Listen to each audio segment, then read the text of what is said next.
युगों से युगों तक एक ही है राजा, महिमा के सिंहासन पर बैठा बादशाह।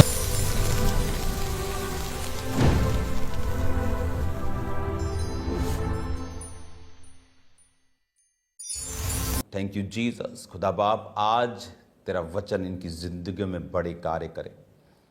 आज तेरा वचन खुदावन जब ये समझें, पवित्र आत्मा की ग्रेस, उसकी एक ताकत, उसकी अनॉइंटिंग इनकी जिंदगी पे ठहर जाए। तेरा वचन एक ताकत है खुदावन, क्योंकि तेरा वचन हमें शुद्ध करता है खुदावन, गाइड करता है खुदावन। तूने कहा मैं अपने वचन को अपने नाम से भी अधिक महत्व देता हूं। ये तेरा यही वचन इनके जहनों में आज छप जाए खुदावन, हृदय रूपी पट्टियों के ऊपर लिखा जाए खुदावन, ये कभी ना भूलें खुदावन। खुदा दिन रात इस वचन को अपने मुंह से निकाले, अपने दिल में इसे दिमाग में संभाल के रखें। आज के वचन को तेरे हाथों में सौंपता हूं प्रभु यीशु मसीह के नाम में, आमीन आमीन। Hallelujah. God bless you all. खुदावन आपको बरकत दे आज के दिन के लिए। आज जब हम इस वचन को सुन रहे हैं, मेरा बिलीव है कि खुदावन का आत्मा आपको रोशनी देगा, क्योंकि जब ये वचन की रोशनी आपकी लाइफ में होगी, आप ठोकर नहीं खाएंगे। एक कमरे में अगर अंधेरा कर दिया जाए, चाहे आप उस रूम में रहते हैं तो भी आपको टटोल कर जाना होता है। उसी तरह से जिन लोगों की लाइफ में परमेश्वर की रोशनी नहीं है, वो ठोकरे खाते हुए, धक्के खाते हुए जाते हैं। वो फिर कहते हैं लाइफ में धक्के खा रहे हैं। वो खाएंगे धक्के क्योंकि उनकी लाइफ में रोशनी नहीं। और जीसस ने कहा मैं जगत की ज्योति हूं, तुम जगत की ज्योति हो। तो जब परमेश्वर यीशु मसीह रोशनी है, हम रोशनी हैं, उसका वचन रोशनी है, वो हमारे पांव के लिए दीपक, रोशनी देने वाला है, हमें गाइड करने वाला है। जिन लोगों की जिंदगी में परमेश्वर के वचन की नॉलेज है, वो ठोकर नहीं खाते, वो उनके मार्ग के लिए दीपक है। कि जब वो मार्ग में जाते हैं, वो दीपक, वो उजाला, वो आग की रोशनी उन्हें रोशनी देती और वो ठोकर नहीं खाते। आज कितने लोगों को मैं जानता हूं जो परमेश्वर के वचन की नॉलेज नहीं रखते, बॉर्न क्रिश्चियन फैमिली से हैं, फैमिली वचन जानती थी, बच्चे वचन नहीं जानते। आप जानते हैं परमेश्वर क्यों अब्राहम से इतना प्यार करता था? आप जानते हैं जब 3 अतिथि अब्राहम के पास आए, उत्पत्ति 18 उसकी 1 और 2 आयत में, तो बाइबल कहती है कि जब वो अब्राहम ने उन्हें कहा कि खाना खा के आप यहां से जाइएगा। अब अब्राहम की स्पिरिचुअल आईज ओपन हो चुकी थी। अब्राहम जो था वो सिद्ध हो चुका था। परमेश्वर उसे बोल चुके थे, अब्राहम मेरी उपस्थिति में चलता जा और सिद्ध होता जा। और बाइबल कहती है अब्राहम जब सिद्ध हुआ तो उसको वो दिखा जो पहले नहीं दिखता था। अब अब्राहम देख पाया उन दूतों को जो वो पहले नहीं देख पाता होगा। और दोपहर के टाइम बाइबल कहती है जब वो आ रहे थे तो अब्राहम उस समय आलस कर सकता था, अमीर इंसान था, सोच सकता था कि छोड़ो यार क्या धूप, लेकिन वचन कहता वो उठा। उसकी जो स्पिरिचुअल जो सेंसेस थी उसे बैठने नहीं दे रही थी। कई बार आपकी लाइफ में अगर आप स्पिरिचुअल हैं तो आप इस बात को समझते हैं। कई बार आप कुछ काम को करना नहीं चाहते आपके शरीर की वजह से, लेकिन आपकी स्पिरिचुअल जो सेंसेस आपको बताती हैं नहीं ये काम करना है, और आप उस काम को करना स्टार्ट करते हैं और बाद में आपको मालूम होता है कि अच्छा हुआ कि मैंने परमेश्वर की आवाज़ को सुन लिया और मैंने उसको इग्नोर नहीं किया। अब अब्राहम जब यहां उन 3 व्यक्तियों को देखता है जिसमें 2 स्वर्गदूत थे और एक खुद परमेश्वर था, और बाइबल कहती वो ममरे के बांज वृक्षों के बीच में बैठा हुआ, जब कड़ी धूप में तंबू के द्वार पर बैठा हुआ था तो यहोवा ने उसे दर्शन दिया। 3 आयत में उसने कहा, हे प्रभु, यदि मुझ पर तेरे अनुग्रह की दृष्टि है तो मैं विनती करता हूँ अपने दास के पास से चले ना जाना। मैं थोड़ा सा जल लाता हूँ, आप अपने पांव धोकर इस वृक्ष के नीचे विश्राम करें। फिर मैं एक टुकड़ा रोटी ले आऊँ जिससे आप अपने जीव को तृप्त करें, तब उसके पश्चात आगे बढ़ें, क्योंकि आप अपने दास के पास इसीलिए पधारे हैं। उन्होंने कहा, जैसा तू कहता है वैसा ही कर। अब्राहम, जब वो बाइबल कहती है अपनी कमियों पे उसने काम किया और वो सिद्ध हुआ, उसको मालूम था, उसकी स्पिरिचुअल जो सेंसेस थी वो अलर्ट थी, और उन्होंने कहा कि प्लीज आप कुछ खा के जाएं। और बाइबल कहती है वो झट से सारा के पास गया। 90 साल की सारा, 99 साल का अब्राहम, झटपट, फुर्ती, फास्ट। आपको स्पिरिचुअल लोग फास्ट मिलेंगे। जहां भी जीसस क्राइस्ट का काम मिलेगा, जीसस क्राइस्ट ने, बाइबल कहती, चेलों को बुलाया, याकूब को बुलाया, उसके भाई को बुलाया, लिखा वो तुरंत अपने जालों को छोड़कर अपने पिता के पास परमेश्वर के पीछे हो लिए। फिलिप्पुस तुरंत, पतरस तुरंत, तुरंत तुरंत तुरंत तुरंत आपको शब्द मिलेंगे। जीसस क्राइस्ट तुरंत का परमेश्वर है। हालेलुया। एलिया कहता अलीशा को, चल मेरे पीछे। उसने कहा, मुझे मम्मी डैडी को किस करना है, बताना है, इससे ले लेना है, इससे इसको पैसे दे देना है, ये वाला डोंट गेट आउट, भाग जाए यहां से, अभी जाना है, तुरंत। हालेलुया। तो वो तुरंत गया और उसके पास बाइबल कहती है 318 शिक्षित उसके कुटुंब में पैदा हुए लड़ने वाले व्यक्ति थे। एक बड़ा परिवार था उसका। एक ऐसा व्यक्ति जिसके पास 2, 2.5, 3 हजार लोग, जिसके पास समझ लो काम करते हैं, शेफ भी हैं, वर्ल्ड क्लास स्टाफ है। लेकिन यहां उसकी जो सेंसेस हैं, जब स्पिरिचुअल सेंसेस काम करती हैं, तो उसने सारा को कहा कि अभी फुर्ती से 3 सा आटा जो मैदा है गूंद। 6 आयत में, तुरंत तंबू में वो सारा के पास गए, कहा 3 सा मैदा जल्दी से गूंद और फुलके बना। और बाइबल कहती है सारा जो अब्राहम के अधीन रहती थी, वो बोल रही, क्या है, शेफ को बोलो। कई लोगों के घरों में आदत होती कि जो हस्बैंड बोलेगा उसको काटना ही है, काम भी करना है लेकिन काट के करना है। और ये शैतानी आदत है, ये डेविलिश आदत है। और उसकी सेंसेस जो थी वो जीवित थी, और उसने कहा जल्दी से तू बना,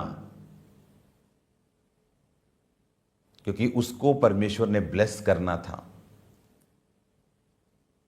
परमेश्वर उनको बच्चा देने के लिए वहां पे आया था, जिसको वो मांग रहे थे। और जब उसने बनाया, बाइबल कहती, और उसने एक बछड़ा लिया और अपने सेवक को दिया कि इसे बना, तो वो फुलके भी उसे दे सकता था, लेकिन उसने सारा को उस सेवा में इन्वॉल्व किया। सारा ने भी बिना चिक चिक पिक पिक के उस काम को किया। और बाइबल कहती है जैसे ही उन्होंने अपने कामों को किया, उन्होंने उस खाने को खाया, और क्या कहा 10 आयत में, उसने कहा मैं वसंत ऋतु में निश्चय फिर तेरे पास आऊंगा, तेरी पत्नी सारा से एक पुत्र उत्पन्न होगा। सारा तंबू के द्वार पर जो अब्राहम के पीछे थी सुन रही थी। अब्राहम और सारा दोनों बहुत बूढ़े थे, सारा का मासिक धर्म बंद हो गया था, इसलिए सारा मन में हंसकर कहने लगी, मैं तो बूढ़ी हूं, मेरा पति भी बूढ़ा है, क्या मुझे ये सुख होगा। लेकिन वो दूत कहते कि ये वसंत ऋतु में हम आएंगे और तुम्हारे एक पुत्र पैदा हो चुका होगा। हालेलुया। अब 16 आयत में लिखा, फिर वे पुरुष वहां से चले और सदोम की ओर दृष्टि की, और अब्राहम उन्हें विदा करने के लिए उनके संग चला। तब यहोवा ने कहा, जो मैं ये करता हूं क्या अब्राहम से छुपा रखूं? अब्राहम से तो निश्चय एक बड़ी और सामर्थी जाति उपजेगी, और पृथ्वी की सारी जातियां इसके द्वारा आशीष पाएंगी, क्योंकि मैं जानता हूं कि वे अपने पुत्रों और परिवार को जो उसके पीछे रह जाएंगे आज्ञा देगा कि वो यहोवा के मार्गों में अटल रहें, धर्म और न्याय करते रहें, ताकि जो कुछ यहोवा ने अब्राहम के विषय कहा है उसे पूरा करें। अब जब वो जा रहे थे, बाइबल कहती है फिर परमेश्वर ने सोचा कि क्या जो मैं करता हूं अब्राहम से छुपा के रखूं। परमेश्वर का वचन अलग अलग जगह पे बाइबल के ऊपर अब्राहम को परमेश्वर का दोस्त कहता है। क्यों परमेश्वर अब्राहम को अपना दोस्त मानता था? हालांकि उसने झूठ भी बोला,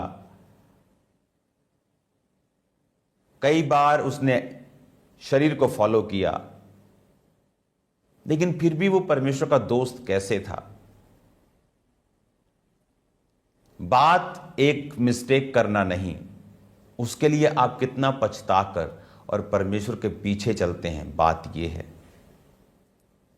कुछ लोग उसमें पड़े रहते हैं और कुछ लोग प्रभु से माफी मांगकर आगे बढ़ते हैं। और अब यहां पर परमेश्वर कहता है कि अब्राहम से मैं छुपा के रखूं, क्योंकि अब्राहम से बड़ी निश्चय बड़ी जाति उत्पन्न होगी और ये अपने परिवार को जो पीछे रह जाएंगे आज्ञा देगा कि वे यहोवा के मार्गों में चले। एक अच्छा बाप जानता है अपने बच्चों को परमेश्वर में किस तरह से चलाना है। आपके बच्चों के पास पढ़ाई का बहाना होगा संडे, आपके बच्चों के पास ट्यूशन का बहाना होगा, आपके बच्चों के पास कोचिंग का बहाना होगा, लेकिन एक अच्छा बाप अपने बच्चों को चर्च के टाइम पर कहीं नहीं भेजेगा। वो परमेश्वर का दोस्त इसलिए था, आप जानते हैं लूत, सदोम और अमोरा जब गंधक और आग से मारे गए तो लूत वहां पर मरता। मैं आपको बता रहा हूं, वो मरता वहां पर। इसका प्रूफ है उत्पत्ति 19 उसकी 29 आयत में। और ऐसा हुआ कि परमेश्वर ने उस तराई के नगरों में जिनमें लूत रहता था उलट पुलट कर नष्ट किया। तब उसने अब्राहम को याद करके लूत को उस घटना से बचा लिया। परमेश्वर अब्राहम से प्यार क्यों करता? क्योंकि अब्राहम में एक जेलसी थी कि मेरा परिवार, उसने बता के रखा था कि ये प्रॉपर्टी चाहिए क्या, ये ब्लेसिंग चाहिए क्या, इज्जत चाहिए तो तुम खुदा के घर में होंगे, खुदा की उपासना करते होंगे। बाइबल कहती जब तू अपने बच्चों पर छड़ी चलाएगा तो वो मरेंगे नहीं, और अगर तू छड़ी नहीं चलाएगा तू एक बुरा बाप और बुरी मां है। मैंने माओं को देखा है अपनी बेटियों की गलतियों को छुपाते हुए कि घर में कलेश ना हो। कलेश बचा लिया पर नरक से नहीं बचाया उनको। शर्म आनी चाहिए आपको। घर में लड़ाई तो बचा ली आपने, पर अपने बच्चों को ऐसे अंधकार की ओर धकेल दिया जहां वो सारी उम्र संघर्ष करेंगे, शैतान के हाथों में नाचेंगे, रोएंगे और आपको भी रुलाएंगे। डॉक्टर उस कैंसर के फोड़े को निकाल देता है आपकी बॉडी से, क्योंकि उसे मालूम है अगर नहीं निकालेंगे तो फैल जाएगा, तो मर जाओगे। उस दर्द के चक्कर में अगर उस फोड़े को आप नहीं निकालें और वो पूरी बॉडी में फैल जाए तो आप उस मृत्यु का कारण खुद हैं।